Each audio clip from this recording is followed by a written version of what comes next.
বাজান গো আমার, আপনি আমি যেদিন মারা যাব, মসজিদের মাইকে যখন এলান জারি হবে, এই গ্রামের অমুক ব্যক্তি বেঁচে নাই, ইন্না লিল্লাহি ওয়া ইন্না ইলাইহি রাজিউন। আপনি আমি যেদিন মারা যাব বাজান, আপনার আমার মৃত্যুর সংবাদ শোনার পর ছেলেটা কেঁদে বলবে বাবা নাই, মেয়েটা কেঁদে বলবে বাবা নাই, প্রিয়তমা স্ত্রী কেঁদে বলবে স্বামী নাই, মা বাবা এসে থাকলে বলবে কলিজার ধনটা হারাইলাম, আত্মীয় স্বজন পাড়া প্রতিবেশী সবাই আপনাকে আমাকে দেখতে আসবে বাজান। দুনিয়ার মহাব্বতে পড়ে দামি বিল্ডিং বানাইলাম, রাজস্থানের পাথর নিয়ে এসে ঘরে দিলাম, দামি টাইলস লাগাইলাম, বলেন তো বাজান মরণের পরে জীবনের শেষ গোসলটাকে দামি বিল্ডিং এ হবে? কথা বলেন না কেন?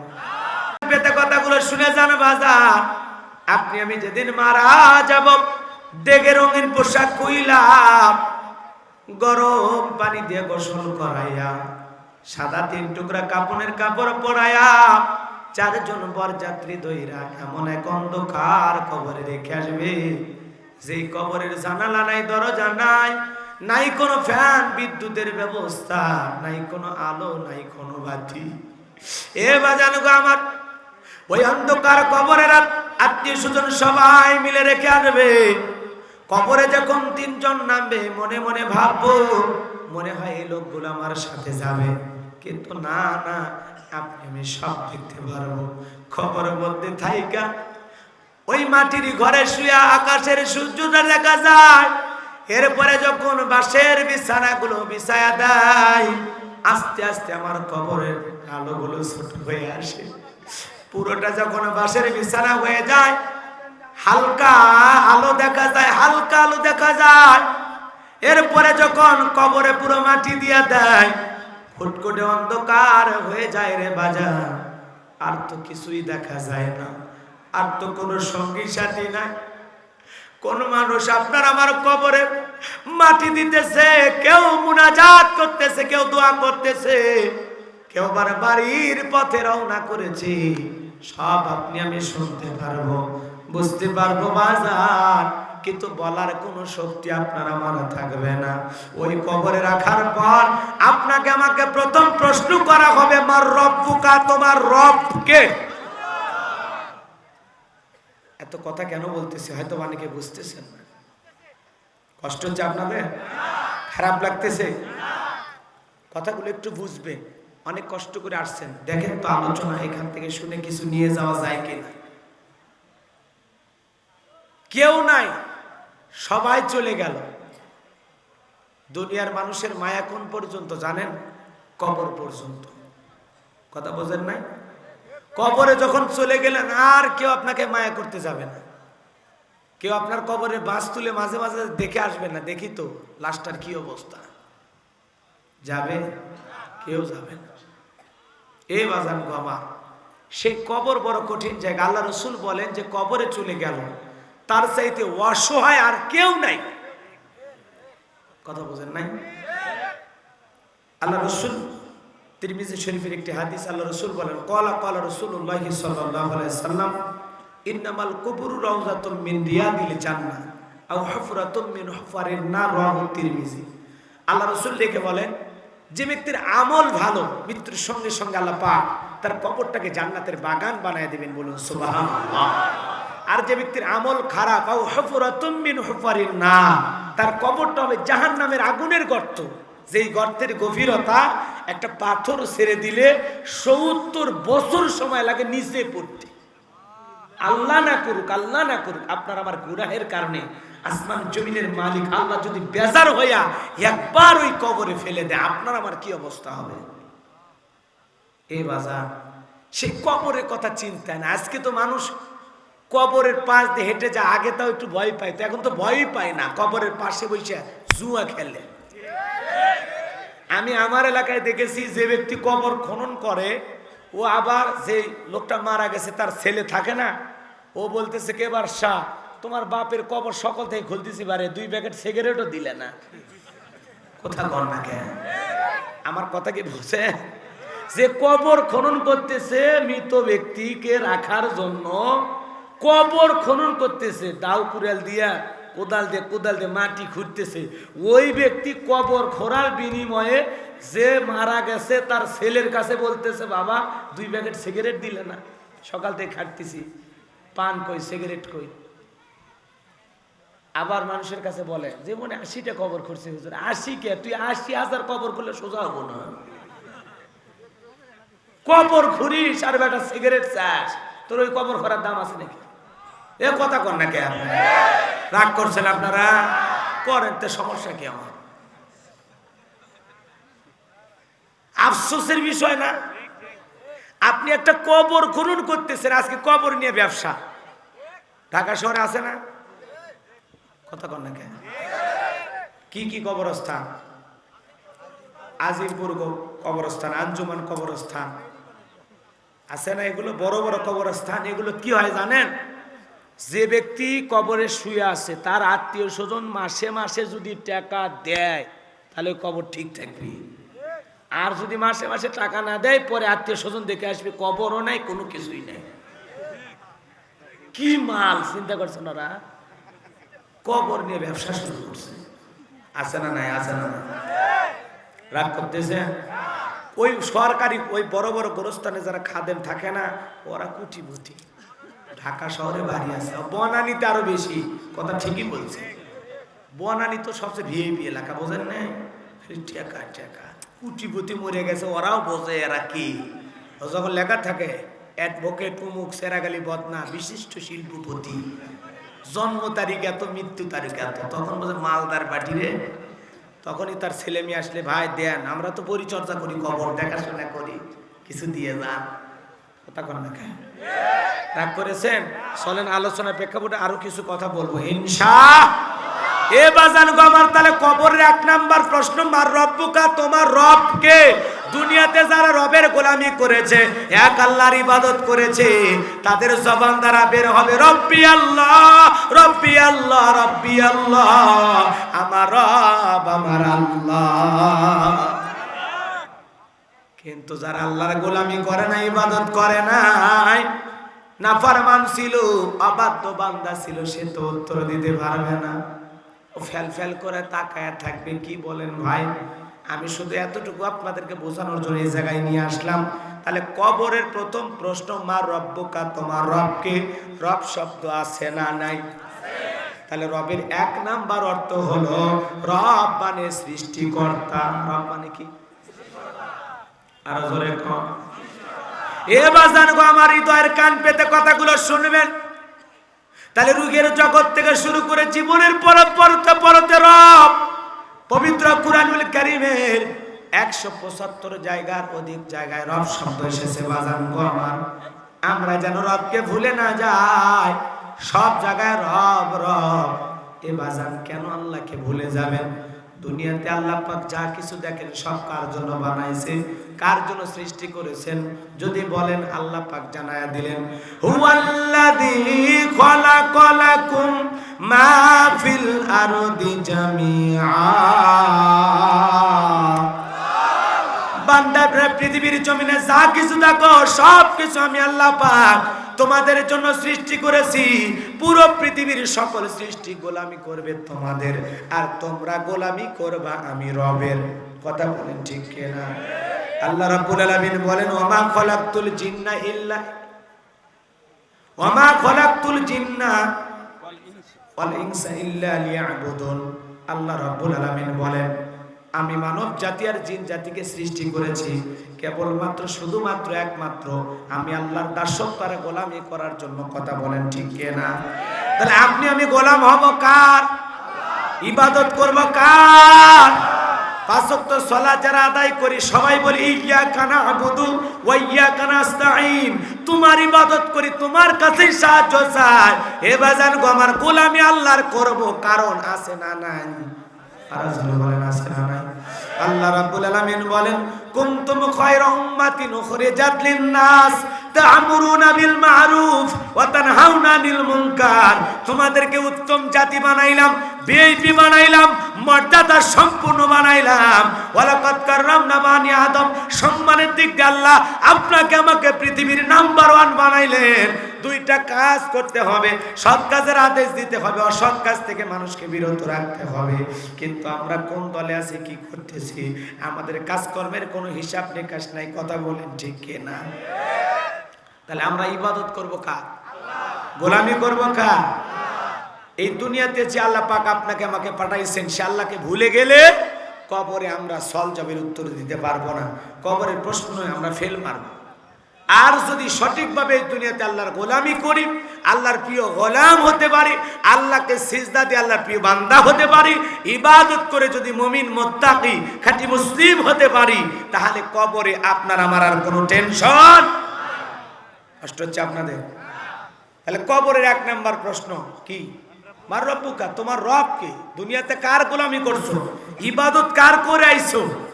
সারা জীবন শয়তানের গোলামি করবেন, শয়তানের দেখানো পথ মত গ্রহণ করবেন, শয়তানের তৈরি করা আইন নিয়ম নীতি গ্রহণ করবেন, আর মরার পরে কবরে রাখবে আর বিসমিল্লাহি ওয়ালা মিল্লাতি রাসূলিল্লাহ বললেই রসুলের দলে লোক হওয়া যায় না, আল্লাহর লোক হওয়া যায় না। কথা বলেন ঠিক কিনা? কষ্ট হচ্ছে আপনাদের? হৃদয়ের কান পেতে কথাগুলো শুনে যান বাজার। এই পৃথিবীর ভূখণ্ডে কত মানুষ আল্লাহ পাক পাঠায়া দিলেন, রাগ করতেছেন। কিছু কিছু মানুষ আইসা রবের গোলামি করা তো দূরের কথা, নিজের রব বলে দাবি করে। কথা বোঝেন নাই? আল্লাহ কিছু মানুষকে জিরো থেকে হিরো বানায়। কিছুই ছিল না, আল্লাহ অনেক কিছু দেয়, কিন্তু তারপরে কেউ শুকরিয়া আদায় করে, আবার কেউ নাফরমানি করে। কথা বোঝেন নাই? এই পৃথিবীতে একজন জালেম এসেছিল, নাম ছিল কাবুস। কিপ্তিদের তরফ থেকে নাম ছিল রামশিস। মিশরের বাদশা হওয়ার পর উপাধি নাম হলো ফেরাউন। তাকে বুঝতে পারছেন? নিজেকে বলে আনা রব্বুকুমুল আলা, আমি বড় রব, আমি বড় খোদা। জোরে কর নাউজুবিল্লাহ, আরো জোরে বলে নাউজুবিল্লাহ। আপনি আমি মুসলমান, আমাদের রব কে? আরো জোরে বলেন কে? আর ফেরাউন নিজেকে রব বলে দাবি করে। আমি যদি ঘটনাটা একটু সামান্য তুলে ধরি, আপনাদের কষ্ট হবে? রাগ করবেন না তো ইনশাআল্লাহ? লিল্লাহি তাকবীর, লিল্লাহি তাকবীর। বাজান গো, আমার হৃদয়ের কান পেতে কথাগুলো শুনবেন, যে কথা বলতে চাই। এ ছিল একটা ভবঘুরে যুবক, এলাকায় কোনো কাজকর্ম নাই। ভবঘুরে যুবক মানে বোঝেন না? কিছু ছেলে পেলে আছে দেখবেন সারাদিন ঘুর ঘুর করে, কোনো কাজকর্ম নাই। ইয়াবা, ফেন্সিডিল, গাঞ্জা, মদ খায়া গাছক ধাক্কা মেরে কয় ভাইজান সাইড দেন। অমুক বাড়িতে যা বলে, বউ দরজা খোলে, এই কথা বলে না, কয় মা তুই দরজা খোল। বউ কয় কি আমারে মাও কোন রাখো, কয় যে একটু বেশি মাল খাইছি তো, হুশ নাই। কথা বোঝেন নাই? কিছু সন্তান আছে আমাদের সমাজে ইয়াবা খোর, ফেন্সিডিল খায়, গাঁজা খায়, মদ খায়, আছে না? আছে না? তবে বগুড়াতে নাই, আমি ভারতের কথা বলতেছি। কারণ এই এলাকার ছেলেপেলেগুলো চিনেই না। কিছু কিছু ছেলেপেলে আসে এমন নেশায় আসক্ত, সন্ধ্যা হলে ঘরের দরজা বন্ধ করে জিকির করে ইজ্ঞাবা ইজ্ঞাবা ইজ্ঞাবা ইজ্ঞাবা। মা বাবা চিন্তা করে, বাবা এটা আবার কি জিকির, কিসের ট্যাবলেট? জ্বর না সর্দি না কাশ না গলা ব্যথা? কয় কিছু বোঝার টাকা নেই, টাকা দেন হলে তোর মাথা ফাটায় ফেলবে। এই 7 টাকার জন্য বাবার মাথায় বাড়ি মারে, মার মাথায় বাড়ি মারে, বউরে পিটাই, সন্তানের পিটাই, প্রতিবেশীর পিটাই। একটা নেশাকর সন্তান একটা পরিবারের জন্য হুমকি, একটা নেশাকর ব্যক্তি একটা সমাজের জন্য হুমকি। কথা বলেন ঠিক কিনা? এর জন্য মাদক সেবন করা যাবে না। এগুলো জায়েজ না হারাম? আরো জোরে বলে জায়েজ না হারাম? ভবঘুরে যুবক ছিল কাবুস নামের ফিরাউন বাজান। এলাকায় কোনো কাজকর্ম পাইল না। বাল্যকালের বন্ধু হামানকে নিয়ে মিশরে চলে গেল। মিশরে যাওয়ার পর সর্বপ্রথম হলো তরমুজের খেতে লেবার, এরপরে ওই দেশে সরকারি গোরস্থানের দারোয়ান লাগবে। ওখানে ইন্টারভিউ চলতেছে বাজান। গোরস্থানের দারোয়ান হওয়ার জন্য কাবুস নামের ফিরাউন লাইনে দাঁড়ায় গেছে। এইবার ইন্টারভিউর ফালা যখন এসে পড়েছে, এইবার বাদশা যখন ডাইকে বলে, বাবা তুমি কে? বলতেছে আমার নাম কাবুস, আমি ভিন দেশ থেকে আসছি, বড় আশা নিয়ে। আমি যতটুকু জানি আপনার চাইতে ভালো মানুষ আর এই রাষ্ট্রে নাই। আমি যতটুকু জানি আপনি একজন ভালো মানুষ। বাদশা গো, অনেক আশা নিয়ে আপনার দেশে আসছি, যদি মনে চাই চাকরিটা আমারে দিয়ে দেন, বড় উপকৃত হব। এই কথা যখন বলল, এমন ভাবে কিছু কথা বলেছে বাজান, ওই কাবুস নামের ফিরাউনকে বাদশা চাকরি দিয়ে দিল। ইন্টারভিউ বন্ধ করে ছেলেটারাই চাকরি দিয়ে দিল, কারণ ছেলেটার কথা আমাকে পাগল বানাইছে। কথায় আছে দুষ্ট লোকের মিষ্টি কথা। এ বাজান গো আমার, এইবার মিশরের সরকারি গোরস্থানের হয়ে গেল, দারোয়ান হয়ে গেল কাবুস নামের ফিরাউন। চিন্তা করলো বাদশা প্রতি মাসে বেতন দিবে, ঠিক আছে, কিন্তু খামাকা দাঁড়ায় থাকলে তো দিন চলবে না, আমার তো আরো উপরে যাইতে হবে। এই কথা চিন্তা করে বলল, শোনো, তোমরা যারা গোরস্থানে লাশ দাফন করবা, প্রতি লাশ প্রতি আমার একটা করে দিরহাম দেওয়া লাগবে, যদি না দাও আমি লাশ দাফন করতে দেব না। জনগণ চিন্তা করলো, একটা দিরহামের জন্য বাদশার দরবারে বিচার সালিশ নিয়ে যাব, লাশ পয়সা গুলো শেষ হয়ে যাবে, বিচার যে কতদিন হবে আমরা জানি না, অতএব একটা দিরহাম যদি পাই ছেলেটাই পাক। আপত্তি না করে মানুষজন দিরহাম দেওয়া শুরু করলো। বাজানো আমার, এখন যেরকম মহামারী চলতেছে, তখনও মহামারী ছিল, নাম হলো ডায়রিয়া, কলেরা। হাজার হাজার মানুষ প্রতিদিন মারা যায়, আর গোরস্থানের ভিতরে লাশ দাফন হয়, একটা করে দিরহাম পায়। পাইতে পাইতে এত টাকার মালিক হয়ে গেল বাজান গো আমার, টাকা রাখার আর কোনো জায়গা নাই। ওই কাবুস নামের ফিরাউন বাদশার দরবারে যা বলে, বাদশাহ আমার কাছে কিছু টাকা পয়সা হয়েছে, আমি এই টাকাগুলো একটু জনগণের কল্যাণে খরচ করতে চাই। এই রাজ্যে যারা গরিব মানুষ খাজনা দিতে পারে না, এই রাজ্যে যারা দুঃখী মানুষ আছে খাইতে পারে না, আমি সেই টাকাগুলো দিয়ে একটু জনগণের সেবা করতে চাই। আপনারাই বলেন তো বাজান, নির্বাচনের আগে একটু জনসেবামূলক কাজ করার দরকার আছে না নাই? বোঝেন নাই কথা? আমার এলাকার একজন মানুষ কাঁচা রাস্তার মধ্যে ইট পাড়তেছে, ইট পাড়া বোঝেন, ইট পাড়তেছে, কাঁচা রাস্তা মানে একবারে মাটি রাস্তা। মানুষজন বলতেছে একেবারে, তুমি তো নেতা হওনি, ইটে পাড়তেছো বাবা, ব্যাপার কি? মাঝে মাঝে একটু বগুড়ের ভাষা দেখো, রাগজান ঘুরে। তখন বলতেছে, চাচা আপনাদের দুঃখ কষ্ট আমার সহ্য হয় না, আপনাদের ছেলে মেয়ে স্কুলে যায়, বৃষ্টি হলে রাস্তায় পা ফেলা যায় না, কি যে কষ্ট, আপনারা হাটে বাজারে যান, আপনাদের চিন্তা আমার রাতের ঘুম হয় না, আপনারা জানেন, সেই চিন্তা করি আপনাদেরকে নিয়ে। তখন বলতেছে, বাবা তুমি আমাদেরকে নিয়ে এত ভাবো, তুমি তো আমাদের নেতা হলে ভালো হয়। বলতে ওই জন্য তো করতেছি, কথা কর না কে। ভবিষ্যতে আমি আমার মার্কায় আপনাদের কাছে দোয়া নিতে আসবো, একবার যদি আমার মার্কায় সিলমারি এলাকার নেতা বানায় দিতে পারেন, আমার প্রথম টার্গেট এই কাঁচা রাস্তা পাকা করে দেব, কথা দিলাম, কথা কর না কে। এরপরে যখন মার্কা নিয়ে আসে, জনগণ মনে করে না ছেলে খুবই ভালো, নির্বাচন আগে ইটে পেরে থুয়ে গেছে, কথা কর না কে। আপনারা আমরা যে কত বোকাই থেকে গেলাম 50 বছর, কথা কর না কে। রাগ করতেছেন মনে হয় আমার কথা। নির্বাচনের মার্কা থাকে যে কয়দিন, নেতার আনা গোনা সে কয়দিন, কথা বোঝেনি। নির্বাচনের আগে মাথায় টুপি, গায়ে পাঞ্জাবি, মুখে দাড়ি দেখে মনে আসমান থেকে জিবরাইলের খালু নাজিল হয়েছে, কথা কর না কে। বাপ রে বাপ, এমন কায়দা এলাকায় চলাফেরা করে, যারে দেখে তারই সালাম দেয়, আসসালামু আলাইকুম চাচা, আসসালামু আলাইকুম চাচির খবর কি চাচা, শুনেছিলাম ডায়াবেটিস হয়েছিল চাচির, এখন শরীরের কি অবস্থা, এমন কায়দায় খবর নেই, মানে আপন ভাতিছে, কথা কর না কে। সব তাল বাহানা, ছলনা, প্রতারণা, ধোঁকা, অভিনয়, কিন্তু আমরা বুঝি না। আমরা ওই 1.5 টাকার বিড়ি আর 3 টাকার চা খাইয়া স্লোগান দেয়, গোল্টু ভাইয়ের চরিত্র ফুলের মতো পবিত্র, নামাজ পড়ে 1 ওয়াক্ত, গাঁজা খাই 5 ওয়াক্ত, ঘুমসুরিতে পাকা ভক্ত, শয়তানের 1 নাম্বার ভক্ত, হুজুরদের জন্য খুবই শক্ত, সুসা খাই গরিবের রক্ত, কথা কন না কে। ওই 1.5 টাকার চা আর বিড়ি খায় স্লোগান দিয়ে লাভ আছে? জোরে বলেন, লাভ আছে? লাভ নাই। আমরা কম খারাপ না।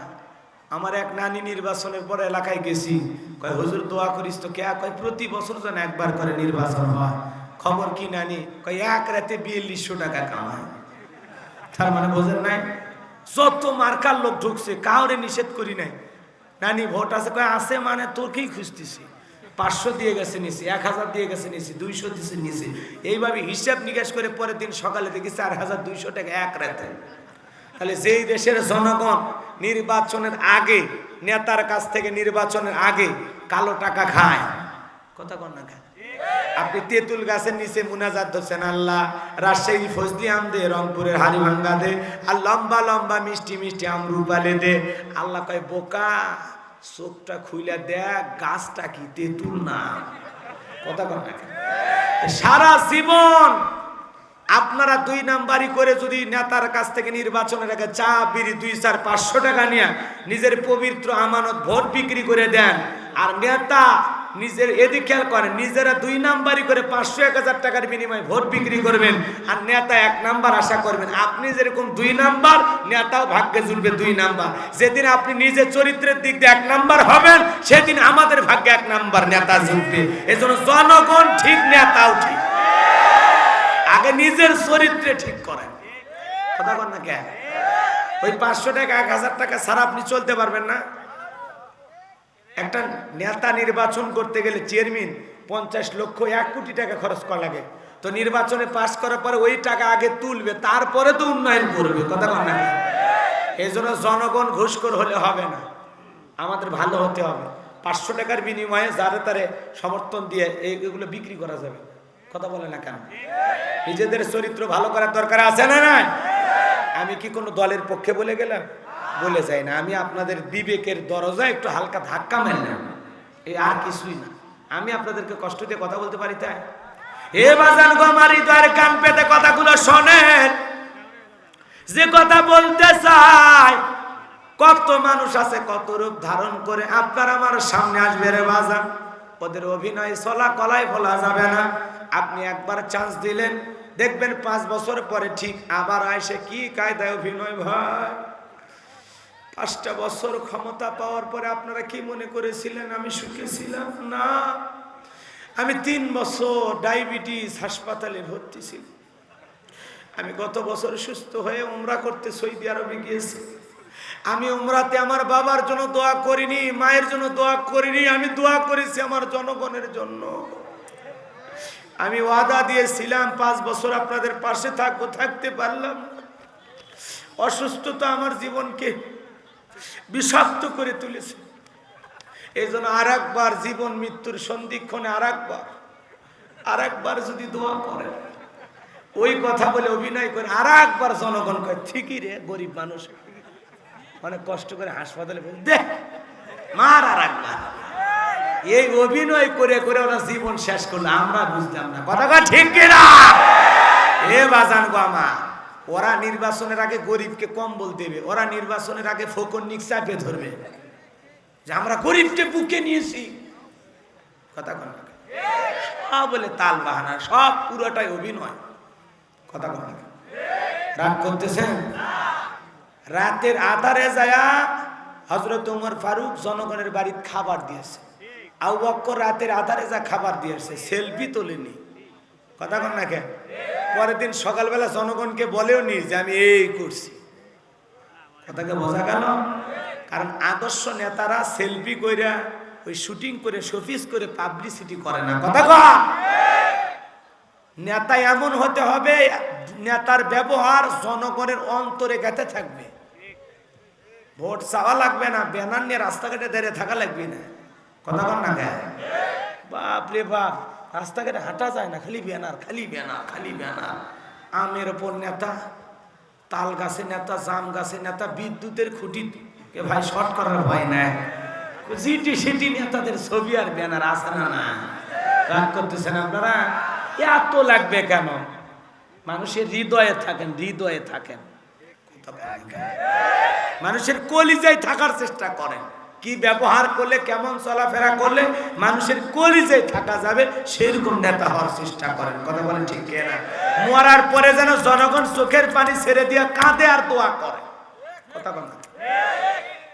বাদশা হারুনুর রশিদের নাম আপনারা শুনছেন? শুনছেন? একটা কথা মনেই পড়ে গেল, একটু বলে দিই, কষ্ট হবে না তো? তার নিয়ম ছিল প্রতি মাসে মাসে গরিব মানুষদেরকে তিনি আটা দিতেন। আটা চেনেন না? তো বুড়ি একটা মহিলা ছিল, তার দুনিয়াতে কেউ নেই। তো প্রতি মাসে আটা পায়, চিন্তা করলো বাদশা প্রতি মাসে এত মোটা আটা দেয়, আটাকে একটু চিকন পাওয়া যায় না, পাইলে ভালো হয়। এই অভিযোগ নিয়ে আসতেছে বাদশার দরবার। ভদ্র মহিলা বাদশার দরবারে আইসা দেখেন একটা পুরুষ মানুষ বাড়ির বারান্দা ঝাড় দেয়, ছোট্ট বাচ্চা খেলা করে, আর একটা মহিলা আটা চালে। ওই বুড়ি মহিলার একটা মানুষকে জিজ্ঞাসা করলো, ওই যে বাড়ির বারান্দা ঝাড় দেয় কে? কই ওইটা হলো বাদশা হারুনুর রশিদ। আল্লাহু আকবার। স্ত্রীর কাজে সহযোগিতা করাও রাসূলের সুন্নাত। দেখেন ঘর বাড়ি ঝাড় দিচ্ছে, আল্লাহু আকবার বলবেন না? এরপরে বলে ছোট্ট বাচ্চা খেলা করে কে? ওইটা বাদশা হারুনুর রশিদের সন্তান। মহিলা আটা চালে কে? ওইটা বাদশা হারুনুর রশিদের স্ত্রী।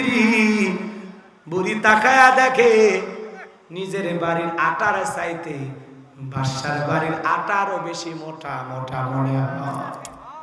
মানে আমার বাড়িতে যে আটা আছে তার চাইতে বাদশার বাড়ির আটা মনে আরো বেশি মোটা। বুড়ি চিন্তা করলো, আল্লাহ, যেই রাজ্যের বাদশা নিজে মোটা আটা খায়, জনগণকে মোটা আটা খাওয়ায়, এমন বাদশার বিরুদ্ধে অভিযোগ দেওয়ার কোনো জায়গা নাই। বুড়ি অভিযোগ না দিয়ে চলে গেল। বাদশা হারুনুর রশিদ তাহাজ্জুদের সালাত আদায় করে অলিতে গলিতে করতেছেন জনগণের দুঃখ দুর্দশা দেখার জন্য, গরিব মানুষের খোঁজ খবর নেওয়ার জন্য। দিনের বেলায় বুড়ি যেই বাদশার বাড়িতে, রাতের বেলায় বাদশা আবার সেই বুড়ির বাড়িতে। বুড়ি মহিলা তাহাজ্জুদ করে দোয়া করে, আল্লাহ, আমার রাজ্যের বাদশা হারুনুর রশিদ এত ভালো নেতা, নিজেও মোটা আটা খায়, জনগণকে মোটা আটা খাওয়ায়। আল্লাহ, তুমি আমার বাদশার হায়াত বাড়ায় দাও। জোরে কোন আল্লাহু আকবার। নেতা যদি ভালো হয়, জনগণ হাত তুলে দোয়া করে, আল্লাহ নেতার হায়াত বাড়ায় দাও। আর নেতা যদি অত্যাচারী জালেম হয়, জনগণ হাত তুলে দোয়া করে, বলে আল্লাহ ওই জালেমদের হাত থেকে আমাদের বাঁচাও। কথা বোঝেন নাই মনে হয়? বুড়ি মহিলা আরো দোয়া করে, বলে আল্লাহ, বাদশা হারুনুর রশিদের ছেলে সন্তান দেখলাম, ও যেন অকাল মৃত্যুবরণ করে, তাড়াতাড়ি মরে যায়। এই রাজ্যের যত মুয়াজ্জিম আছে আল্লাহ সবাই যেন তাড়াতাড়ি মারা যায়। বাদশা হারুনুর রশিদ চিন্তা করলো, বুড়ি, তোর প্রথম দোয়া ভালো, আর দ্বিতীয় দোয়া আমার সন্তান মারা যাওয়ার দোয়াটা কেন করলি? আর আমার রাজ্যের মুয়াজ্জিম যারা আছে আজান দেয়, তাদের মারা যাওয়ার দোয়া কেন করলি? এই দুইটা অভিযোগে তোরে কাল ধরবো। কথা বলছেন নাই? আজকে রাতে আর তোরে কিছু বলবো না, কালকে আমার দরবারে তোমার এই দুইটা বিষয়ে প্রশ্ন করা হবে, কেন তুমি এই দোয়া করছো? কষ্ট হচ্ছে আপনাদের? হাত তোলেন তো বাজান, শুনবেন আলোচনা, শুনবেন। লিল্লাহে তাকবীর। হাত থামা। আল্লাহ কবুল করেন। জোরে কোন আমি একটু অসুস্থ, কথা বুঝতে পারছেন? প্রতি রাতে প্রোগ্রাম, অনেক জায়গায় ডেট ক্যান্সেল করার চেষ্টা করছি, কেউ ক্যান্সেল করে না। বলছি ভাই আমি একটু অসুস্থ, 2 দিন না যাই। কয় হুজুর আত্মহত্যা করে মরে যাবো। আপনি যদি না, আপনি খালি এমনি এসে বসে থাকবেন, হুজুর আপনার ওয়াজ করা লাগবে না। আপনাকে যে আমরা নিয়ে আসছি মানুষ খালি দেখাবো, যেগুলো আমরা রব্বানিকে আমরা নিয়ে আসছি। এই যে কালকে কক্সবাজার আমার নামে একটা পোস্টার হয়েছে, কক্সবাজার, ওই কুমুটি এখন আমার মেসেঞ্জার ইমো পায়া সেই রকম লাগা লাগছে। হেলিকপ্টার দেবো, বিমান দেবো, আমার মাহফিল আছে দিনাজপুর, আমি ওখানে যাবো কেমনে? ওই ভুল করে একটা ভুল মানুষের দাওয়াত দিয়ে ফেলেছে। তো গোলাম রব্বানি নামে আরো বক্তা আছে, অনেকে ভাবে ঠিক ওই ইউটিউবেরই গোলাম রব্বানি হুজুর। তো এই জন্য আসল নকল গোলাম রব্বানির মেলা হয়ে গেছে। আমার কোনো পিএস নাই, আমি সরাসরি দাওয়াত নেই। বলতেছে হুজুর আপনার পিএসকে আমরা 15,000 টাকা পাঠিয়ে দিয়েছি। তাই আমি বলছি ভাই আমার তো কোনো পিএস নেই, আমার সরাসরি এই নাম্বার, আপনারা এগুলো করছেন কেন? কয়েকদিন আগে যশোরে একটা মাহফিল ওইরকম, আর একটা হুজুর দাওয়াত নিছে, কয় ভাই এই নাম্বারে পাঠিয়ে দেন 15,000, হুজুরে মাহফিল 20 জানুয়ারি, ডেট দিয়ে দিছে। এরকম অনেক প্রতারণা করে মানুষ নাম্বার দেয়, কিন্তু সরাসরি বক্তাকে না দেখে দাওয়াত দেওয়া হবে না। কথা কি বোঝা গেল? এই যে শেরপুরের মানুষ, বগুড়ার মানুষ তাই দেখা করে দাওয়াত দেয়।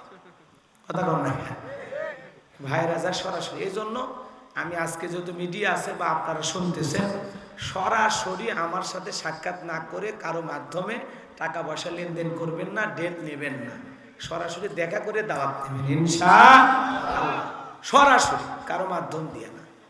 যাই হোক, রাগ করতেছেন মনে হয় আপনারা। এই জন্য অসুস্থ মানুষ বাজান, আপনারা মাঝে মাঝে অসুস্থ হন না ভাই? হন তো নাকি?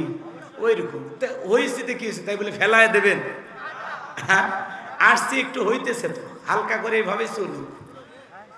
বাজান গো, আমার হৃদয়ের কান পেতে কথাগুলো শুনবেন। ওই দুইটা দোয়া কি কারণে করছে শুনবেন না? একটু অপেক্ষা করেন বাজান, এই দিকের ঘটনা মনে হয় ভুলে গেছেন। ফেরাউন কি করতে চায়? একটু গরিব মানুষের পাশে দাঁড়াতে চায়, বুঝেন না? বাদশা বলতেছে বাবা ভালো উদ্যোগ, কোনো সমস্যা নাই, রাজ্যে ঢোল পেটায় দিচ্ছি, হাজার হাজার জনগণ আসছে। আর গোরস্থানের কাবুস নামের ফেরাউন, ওই যে ঘুষের টাকা, কথা কন না কেন? আপনি কন ওইটা কিসের টাকা? সবাই কন, মিথ্যা না সত্য?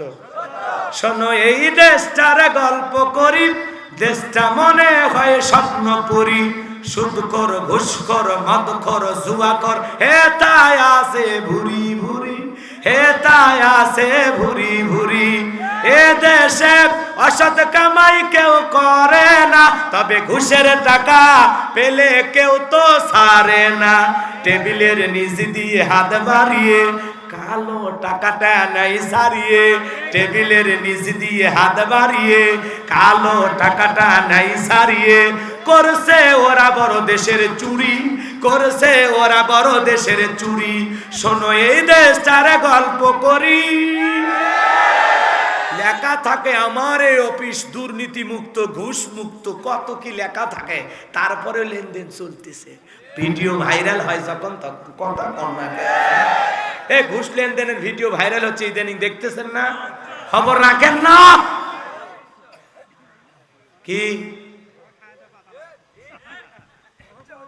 আজকে কলা চোর মুরসোরে ধরে বিচার ভালোই করা যায় মুরগি চোরে, কিন্তু কলমের খোসাতে যারা কোটি কোটি টাকা দুর্নীতি করে, দেশের টাকা বিদেশে পাঠায়, ওদের আগে শাস্তি দেওয়া লাগবে, কথা বলে ঠিক কেনা? আমার দেশকে যারা লুটোপুটে খেতে চায়, এদেশের প্রিয় মাতৃভূমি বাংলাদেশ থেকে যারা টাকা পাচার করে বিদেশে পাঠায়, ওদেরকে ধরে আগে বিচার করা লাগবে, কথা বলে ঠিক কেনা? বাপ রে বাপ, নেতা মনে দুঃখে কানাডায় কেন যেতে চায়? কিছু না কিছু আছে ওই দেশে, কথা ঠিক কিনা? দুঃখ পাইছে না? রাষ্ট্রধর্ম ইসলাম থাকবে না, বিসমিল্লাহ থাকবে না, তোমার বিসমিল্লাহ নিয়ে চুলকানি, কথা কন না কেন? রাগ করেছেন আপনারা? রাষ্ট্রধর্ম ইসলাম ছিল, আছে, থাকবে, বিসমিল্লাহ ছিল, আছে, থাকবে।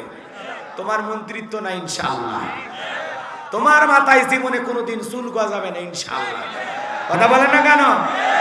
এখন ঘরে বসে বইয়ের সাথে মিলতেছে না, ওখানেও মারামারি। বউ করছে আমার কাছে কেন, মাহির কাছে যাও, কথা বল না গা? রাগ করেছেন আপনারা? 3 মিনিট 17 সেকেন্ডের অডিও ক্লিপ ফাঁস হইয়া দুনিয়ার যদি এত কিছু হয়, বিপদ পরকালে আসে না? না জোরে কর না গা? এখনো সময় আছে, সাবধান হন, সাবধান হন। আর এগুলো বলি দেখে মানুষ রাগ করে আমার, কথা কর না কে? শোনেননি আলোচনা, শোনেননি ইউটিউবে দেখছেন? টাকলা রে তুই অপরাধী রে, মাহির সাথে কথা বলে ফাঁসা গেলি রে। টাকলা রে তুই অপরাধী রে, ইসলামের বিরুদ্ধে কথা বলে সব হারাইলি রে। তাকে বোঝা গেল? ইসলামকে নিয়ে বাড়াবাড়ি করেছে যারা, ডাস্টবিনে ছুঁড়ে পড়েছে তারা, কথা বলে ঠিক কেন? ইসলাম কারো বাপ দাদার পৈতৃক সম্পত্তি নয়, ইসলাম আমার আল্লাহর দেয়। এটা নিয়ে বাড়াবাড়ি করলে জমিনে তাদের জায়গা হবে? জোরে বলেন, এই জমিনে তাদের জায়গা হবে? এটা মনে রাখা লাগে।